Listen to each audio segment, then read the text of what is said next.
Na taarifa yenyewe jinsi ambavyo imekaa, taarifa ni kwamba Jennifer Lopez amefunguka kuhusu maisha yake ya mapenzi, akikiri kuwa haamini kuwa amewahi kupendwa kweli hata baada ya kuwa na ndoa 4 tofauti. Of course, historia ya uchumba ya Jennifer Lopez inaonyesha kuwa aliripotiwa kuchumbiwa hapo awali na mchumba wake wa shule ya upili, na mzungumzia David Cruz ambaye alichumbiana naye kutoka mwaka 1984 hadi mwaka 1994, ambapo alikuwa na miaka 15 na yeye alikuwa na miaka 16.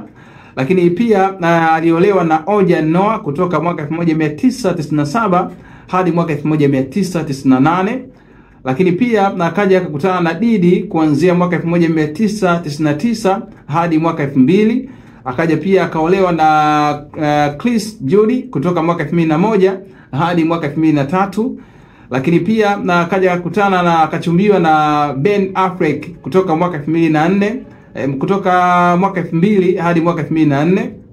Lakini pia akaja akaolewa na Mark Anthony kutoka mwaka 2004 hadi mwaka 2014, pindi ambapo yeye alitengwa pia mwaka 2011. Lakini pia akaja kukutana kwa maana ya akaja kukutana na Casper Smart mwaka 2011 hadi mwaka 2016.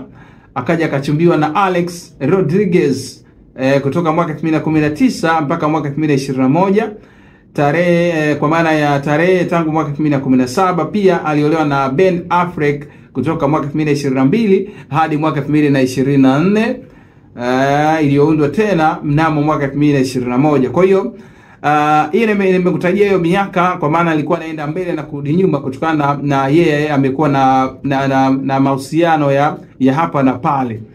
Lakini katika mahojiano mapya na mtangazaji wa redio anaitwa Howard Stern, Jennifer Lopez aliulizwa ikiwa alifikiri kwamba anapendwa kweli.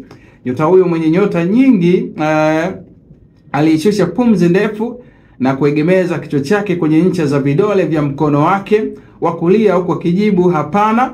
Lakini pia Howard Stern alifuata akamuuliza tena, unafikiri umewahi kumpenda mtu?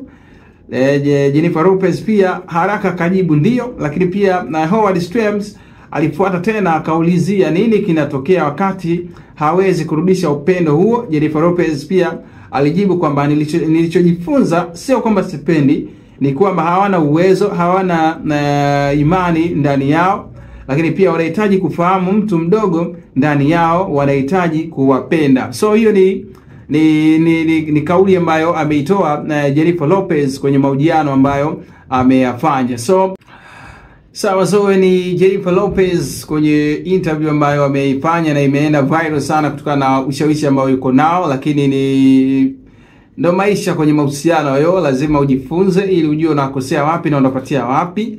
Lakini ni somo ambalo amelitoa Jennifer Lopez, ingawa mwishoni hapo Howard amemchomekea kwamba amwambia unashindwaje ile kwa wewe una nyimbo nyingi sana za mapenzi. Amesema kwamba ndio hivyo, haina jinsi. Kwa hiyo ni taarifa ambayo leo imekuwa kubwa sana, na I hope umepata hiyo concept kusana na Jennifer Lopez.